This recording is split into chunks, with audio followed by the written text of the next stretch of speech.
If you're using generative AI to help you write creative fiction, then this video was made for you. I wanted to understand what relying on AI might change about the writing process, so I conducted a small personal experiment.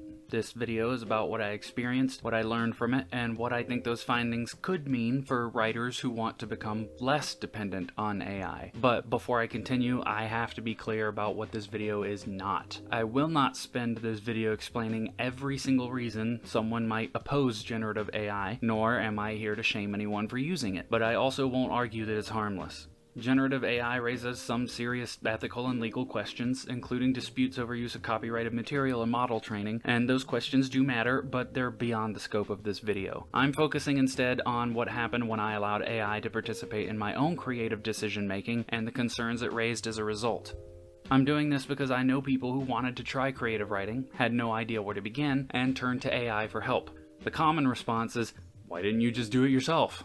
But for someone who's brand new to the hobby, who doesn't know how to begin, that answer can be so reductive that it becomes useless. I don't feel that I can draw very well, and repeatedly drawing the same stick figure without guidance probably won't teach me how to create a lifelike portrait. I would need instruction, exercises, practice, and feedback, not somebody else to draw the picture for me. But every beginner needs to understand one core thing about creative art. You have to give yourself permission to suck at it and make complete garbage while you're learning. You need to suck more at writing. By the end of this video, I hope you'll have a better understanding of what I fear writers will lose if they allow AI to make creative decisions for them. Ideally, this will encourage you to find more joy and confidence in making the important creative decisions yourself. Before we get started, I want to be transparent about two things. First, I don't use generative AI to write the creative fiction I publish on my YouTube channel or anywhere else for that matter. Second, I did use generative AI to create one experimental story for this project. I've never published the complete story as creative fiction, presented it as my own work, or claimed authorship over the AI-generated material. I do quote short sections of it here for criticism and comparison. I also used generative AI while developing this video. I used it to challenge my arguments and to help revise some of the wording where my personal opinions started to sound a little bit like absolutist fact. But I made the final decisions. The opinions presented here are mine and they come from my experience, and I do take full responsibility for everything stated in this video. Any human-made and generative AI material will be clearly labeled as such. Those labels are only meant to explain how each passage was made, not to settle any legal questions about authorship or copyright. I created this experiment because I didn't want to criticize something I'd never seriously tried for myself. So I tried it. Everything that follows comes from that experience. Finally, for ease of speech, I'll be referring to generative AI as just AI from here forward. I understand there's a difference, but I won't be talking about the other forms today, so I won't make that distinction unless it's needed. So, without further ado, today we're going to look at 5 things I noticed during this experiment. How relying on AI might dull your creativity, how it might make your work feel less individual, how it could leave you responsible for choices you didn't fully make, how it could make your writing more conventional and less individual, and how it could take the joy out of the process. Let's start with how AI could dull your creativity. So, Merriam-Webster offers this definition of the word story: an account of incidents or events. For someone who writes stories, that can feel painfully inadequate, but definitions are reductive by design, and this one helps explain what I mean. A story isn't just its premise, it's all the decisions made from beginning to end. I had what I thought was a great premise that I used in this experiment. A siren in disguise sings songs that consume the sadness, fear, and pain of everyone who hears them. Eventually, people around her fall into chaos because they can no longer feel negative emotions. Now, that isn't a story. It's a premise for a story. The story is everything that happens between the premise and the ending. It's the characters you follow, the choices they make, the details you focus on, and the events that lead from one idea to the next. While doing this experiment, I let myself ask AI for help whenever I felt stuck for more than a few seconds. Well, each time I accepted one of his decisions without developing an answer of my own, I felt like I gave away a small piece of the story. Eventually, I had a finished draft that just didn't feel like mine. The only part that still felt completely mine, the only part I could be proud of, was the premise. And a premise, without all the decisions that bring it to life, is just an idea. So what worried me most about this was how quickly asking for help became a habit. Thinking for myself started to feel slow and uncomfortable. AI could give me a handful of half-decent answers almost immediately, and choosing between ready-made paths is almost always easier than making my own, and I was genuinely disturbed how little time it took for asking asking the AI to become my automatic response to any uncertainty, and that is where I think part of the real danger may be. When you encounter a problem in a story, sometimes you need to sit with it and wander through the possibilities. This isn't exclusively AI's fault. The same thing can happen while doom scrolling TikTok or YouTube or whatever. By the way, none of the visuals are important, so whatever you're putting off, go do it. You can still listen to me. The point is, sometimes you need to be bored. It's actually good for you. And in creative writing, you sometimes need to be bored enough that all you have to entertain yourself is thinking about these possibilities. A lot of them will be bad. I might even dare to say most of them will be. And if not bad, they may at least be wrong for the story you're trying to tell. But trial and error helps you learn why they feel wrong. When I try to draw something and get aggravated because it doesn't look the way I wanted it to, that frustration tells me something important. I can already see the gap between what I created and what I wanted to create. Learning to recognize that gap is part of learning any creative skill. The better you become at seeing what isn't working, the better chance you have at figuring out what does. Creativity also isn't the same thing as quality. An idea can be original without being good, and a strong idea isn't often the first one you think of. My fear isn't that AI can never produce good ideas. Maybe it already can, and someone will probably watch this video 5 years from now and be like, dude, that's how it was only in the Stone Age. My fear is that relying on it too quickly can teach you to mistake that discomfort of forming your own ideas for evidence that those ideas are bad. They're not. They just need someone to think about them a little harder. The second thing I noticed was that AI could make a story feel less individual. Hold your horses, don't write that comment yet. I see you, Mr. I don't just publish whatever AI spits out, I edit it in my voice. And that does make a difference. Changing the wording, restructuring sentences, and replacing bland descriptions can make AI-generated drafts sound more like you. But your individuality as a writer isn't limited to the way you arrange words on a page. Your voice isn't just the furniture in a building. So I could have asked the AI to write my story in full and then edit every paragraph until the language sounds like mine, but even then the generated draft will already have made decisions for me. In my experiment, I asked AI for an opening line, and the one it gave me assumed the story was in a little fishing village and the main character was just some random guy. Maybe I would have said it in the present day, with recordings of her singing spreading through social media like a virus. Maybe I would have made the main character an underkeeper, or a priest, wondering why nobody's mourning the dead anymore. Despite asking AI for help, I eventually decided that it should be the keeper of the tavern she sings at, and that he's deaf. Now, maybe those ideas aren't automatically better than whatever AI might produce, but they reveal something about me. What interested me about the premise? What disturbed me about it? Which parts did I think were worth exploring? That isn't to say an AI-generated draft can never become personal. You can replace its choices with your own until it sounds like something only you could have written. But that creates another problem. The more you rely on the draft's original decisions, the less room there is for yours. Besides, the more of those decisions you replace, then, well, how much time did the AI actually save you from just doing it yourself? But you could very well argue that editing is easier than writing. Some writers would probably call it the most important part of the process. But editing a story until it sounds like you doesn't necessarily mean the story thinks like you. That's where I think individuality can start to disappear, when you let it decide which parts of the story matter and what the story is ultimately trying to say. And that leads into my third point, an even bigger problem. The third thing I noticed was that AI doesn't have to live with the consequences of what it writes. Maybe you only use AI to add a good scene to something you've already written, but a new scene doesn't exist in isolation. It can change what the characters know, what they want, what they're capable of doing, and what the reader expects to happen next. A good scene doesn't just improve the moment it appears in, it also has to make sense in the broader context. So let's look at my siren story again. I asked AI how I could make the siren more relatable and humanize her character. It suggested a scene where she struggles under the weight of all the negative emotions that she's consumed. What's wrong with that? It's a great idea, right? But the idea doesn't end there. If she can feel the burden of those emotions, what does it mean for her? Can she become overwhelmed by them? Can they influence her personality? Why does she keep consuming them if it hurts her? What, is she stupid or something? The scene answered my immediate problem by making her more sympathetic, but it also threatened to change the trajectory of the entire story. That doesn't make it a bad idea. Some readers might find that version is a little more interesting than the one I originally imagined. But if I use that scene and I ignore all the questions it creates, then what else is it besides just a distracting decoration? It looks meaningful, but it's never allowed to matter. I admit AI may eventually become excellent at identifying these ripple effects, and I might find it downrange with Chekhov's gun someday. It might locate every contradiction, predict every reasonable character response, and give me 10 ways to repair the plot. But identifying a consequence is not the same as bearing it. The AI can offer an idea and just move on.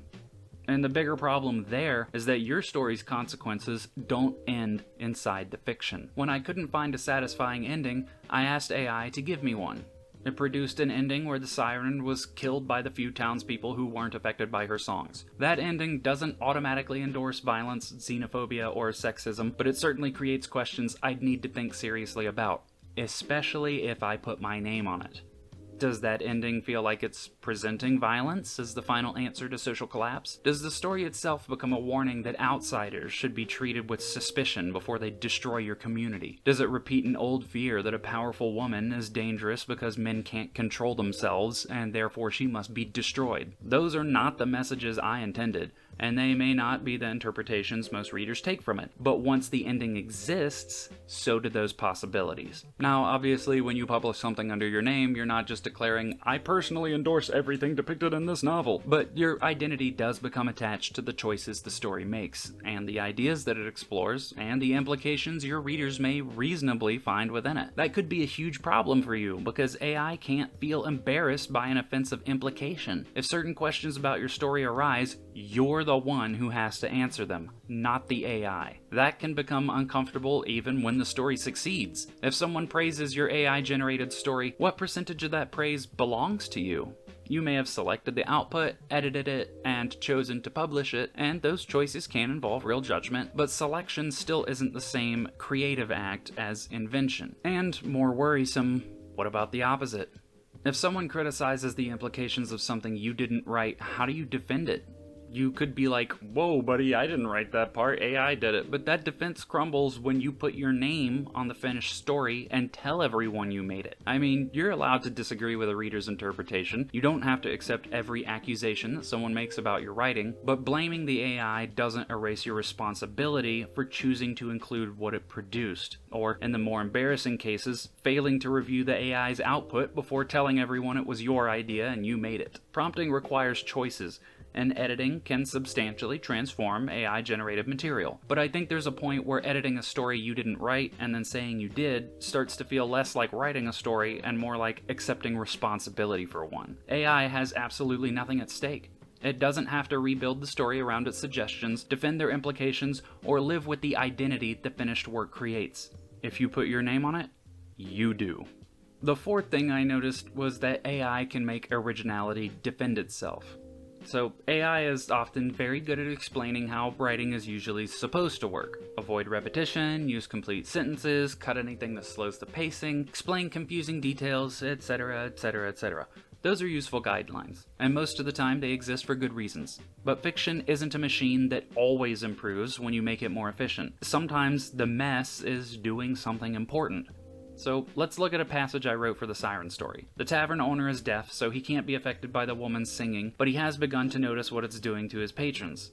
This scene takes place on the third night she comes to perform at his tavern. The following section is completely original and was not generated by an AI. She was at the door again tonight, knocking. James knew she was knocking at the door by the way the life preserver wreath twitched with each thunk.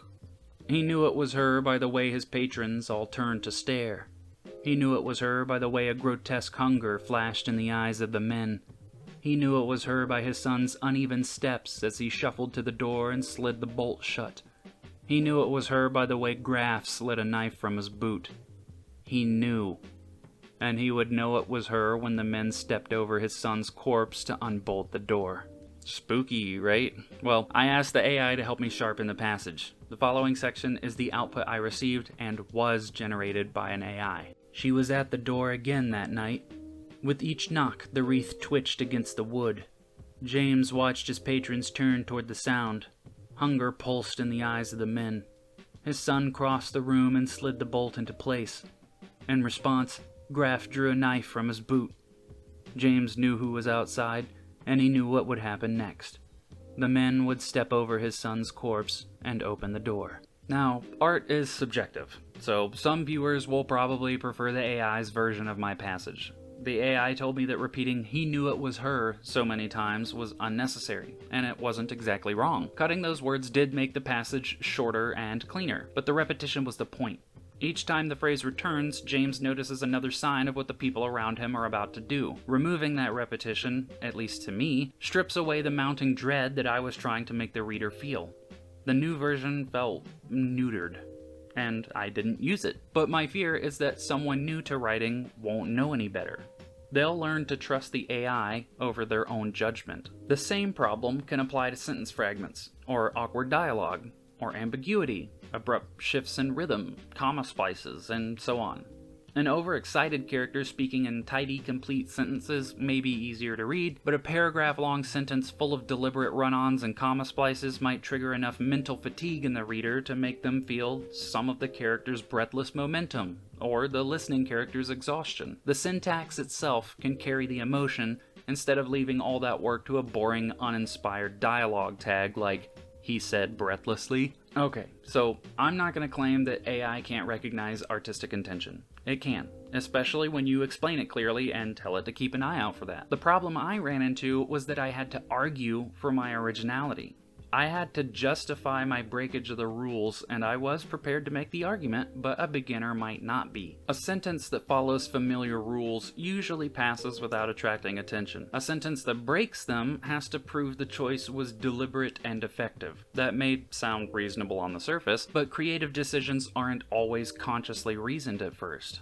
As the beginner writes more, they may develop that sixth sense that something feels right before they fully understand why. That instinct can be wrong, but learning when to trust it is part of developing artistic judgment. If every unusual choice is treated as a problem that needs to be justified, replacing it with something safer is probably gonna start feeling easier than defending it. When AI recommended the conventional choice, that choice arrived with its defense already built in.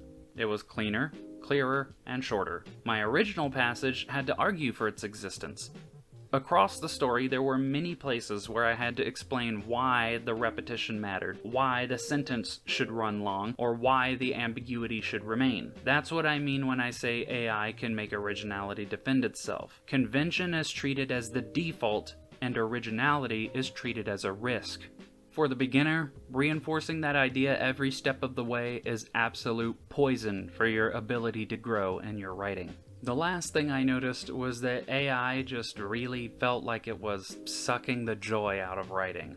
If you're still a beginner, this is the point where you're gonna roll your eyes because the joy of writing just sounds like a feel-good statement that means nothing. Writing doesn't feel joyful when you spend days staring at an empty document, wrestle for an hour over using stuttered or stammered, and finally post your work somewhere only to have it ridiculed, or worse, ignored. If AI can remove that frustration and finally help you produce the story you imagined, then telling you to ditch AI so you can enjoy the process probably feels about as useful as someone saying, "Why are you buying a car? Teach yourself to build one and it'll be way better than some slop you buy at the dealer." I understand that. I do. Writing isn't always enjoyable. Sometimes it's slow, exhausting, repetitive work.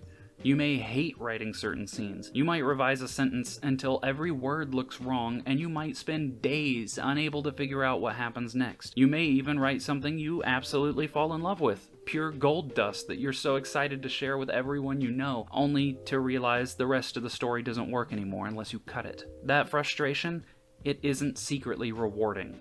And struggling to get something done doesn't automatically make it more valuable. But frustration isn't the entire process. A lot of the joy, at least for me, comes from discovery. You begin with an incomplete idea. You don't fully know who the characters are, where the story should start, or what the ending will mean. Then you make one decision, and that decision creates another, and another. A minor detail suddenly becomes the most important part of the story. You realize the ending you planned isn't nearly as good as the one the story's leading you toward. And as strange as it may sound to those who haven't experienced it yet, your characters might say or do things you didn't expect them to do, or didn't even want them to do. Yes, that actually happens. Eventually, you look back at something that only existed as a vague feeling and realize that you made it real. The story surprised you because you had to discover it instead of, just asking for it. When I used AI to help me with my siren story, I still felt the satisfaction of watching the word count rise, but I stopped experiencing a lot of the discovery. Instead of imagining what possibly could happen next, I asked. Instead of exploring possibilities, I chose from a list. I received solutions to problems before my curiosity had a chance to produce even one little spark. In the end, the draft became much easier to finish. I completed it in under an hour when it easily could have taken me days, weeks, or even months. But somewhere along the line, finishing the story just started to matter less. I don't remember when, but I stopped caring. I wasn't proud of the answers because I hadn't found them. When something worked, I could appreciate that it worked, but I didn't feel the pride and confidence I usually get from realizing that my own mind connected ideas I'd been struggling to understand. I stopped creating, and I just started approving decisions. Writing isn't just a way to obtain a finished story.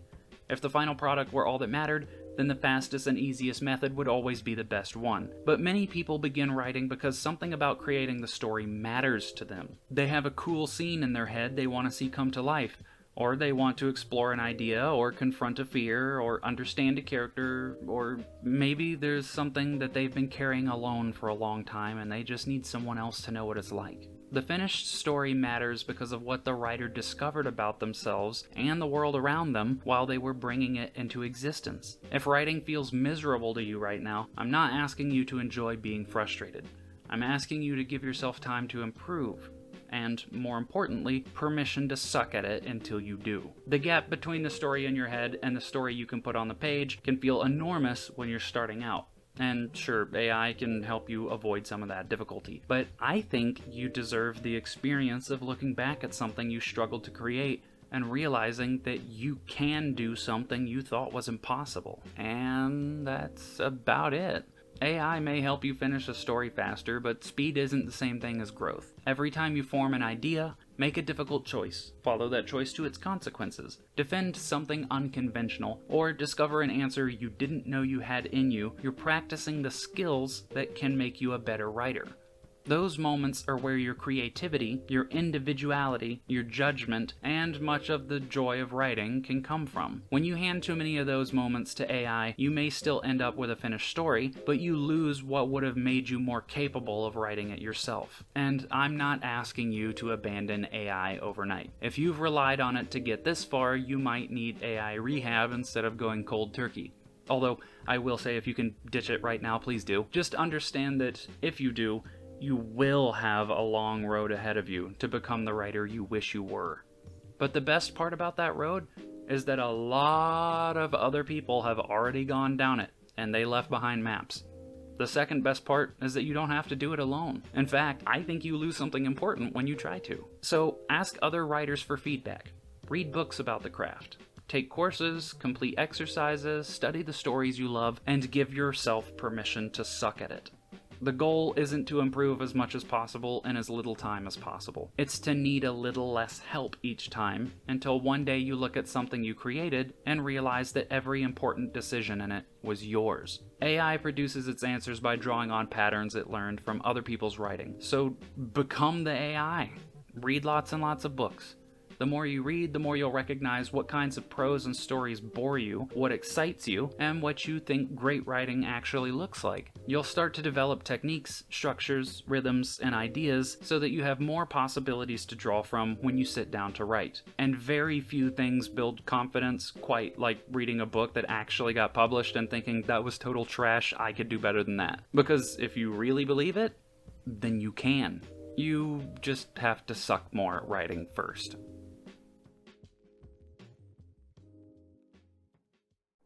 Alright, so I made my point. But I also don't want to spend this entire video telling you to dump AI and then leave you with encouraging words and no direction. So, here are some places to start. I'll put links to everything I mentioned in the description. And to be clear, I was not sponsored by anyone and I received no commission from any of the products linked below. First, use the free resources available to you. Your local library should probably be your first stop. You can borrow books about writing without spending a penny, and sometimes find workshops or writing groups. Your library may also give you free access to audiobooks, digital courses, and research databases, so ask a librarian what comes with your card. YouTube also has entire writing courses available for free. Brandon Sanderson, who has a net worth of around $50 million thanks mostly to his writing, has uploaded a full series of lectures about plot, character, world building, and the realities of writing professionally. His advice leans heavily toward fantasy and science fiction, and you shouldn't treat any one author's methods as law, but there is a lot to learn from there. Writing Excuses is a long-running educational podcast with short episodes about specific craft problems, and Reedsy Learning offers courses on writing and publishing. Second, find other writers. Tumblr has an active writing community called Writeblr, where people share excerpts, talk about their projects, trade advice, and generally encourage each other. People there take pride in their rejection of AI. As long as you tell them you wrote it yourself, you will receive encouragement as you learn and practice. I cannot even begin to tell you how many posts I've run across where people said some version of, "Yeah, my writing is garbage, but it's my garbage," and they are nearly always met with unanimous support. AO3, also known as Archive of Our Own, is also a great place to share your writing, especially if you're into fanfiction, and it's a cool place to see how real readers respond to your work.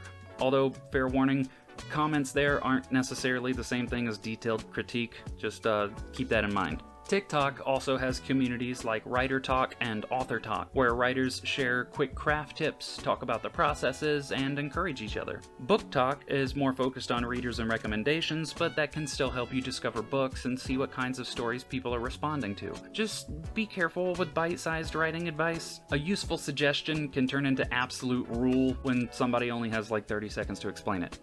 For more structured feedback, sites like Critique Circle and Scribophile let writers exchange critiques. Both have free options. Now, their systems do generally expect you to give feedback before asking other people to spend time on your work, and that's fair, so don't think I'm giving you a caveat. And besides, critiquing someone else's story can teach you almost as much as having your own story critiqued. But do remember that a writing community doesn't have to be enormous. Honestly, 3 or 4 people who read each other's work can be way more useful than a huge group of thousands of people where your voice is lost or no one posts very often. Third, read books about the craft. One of my favorites is The Elements of Style for sentence-level clarity, although I wouldn't treat every rule in it as sacred. Stephen King's On Writing combines craft advice with an honest account of what writing life could look like. If you just want the advice, skip the first half of the book. Ursula K. Le Guin's Steering the Craft includes practical exercises for prose, voice, rhythm, and point of view. Anne Lamont's Bird by Bird is especially useful when perfectionism and self-doubt are keeping you from writing at all. You don't have to agree with everything in these books. In fact, you probably shouldn't. Read craft advice the same way you'd listen to advice from another writer, and even my own advice. Try it, question it, and keep what actually helps you. And finally, if you have a little money to spend, first off, wow, in this economy? Well then, there are relatively inexpensive classes available. Skillshare has creative writing courses under one subscription, while Udemy sells individual courses and also has some free options. Don't sign up because a platform promises to transform you into an author. Look for a specific class that addresses a specific problem you're having, preview the instructor, check out the reviews, and always wait for a discount when you can. Tale Foundry, my second favorite YouTube channel of all time, sorry Talebot, spot number 1 goes to Overly Sarcastic Productions Trope Talk series, but anyway, Tale Foundry is often sponsored by Skillshare, and you might find a promo code in one of their videos. You may also find local affordable workshops through libraries, community centers, local arts organizations, or nearby colleges. Just don't assume that a course is better because it costs hundreds of dollars. Expensive advice can still be bad advice. None of these resources will make the creative decisions for you, and that's the point. They can give you guidance, exercises, feedback, and people to learn beside while still leaving the actual story in your hands. I know I tend to get a little rambly because I love the clicky sound my keyboard makes when I'm writing. So thanks for sticking around to the end. Now, close the AI, open a blank document, and start writing some absolutely god-awful F-tier garbage. Because you need to suck more at writing.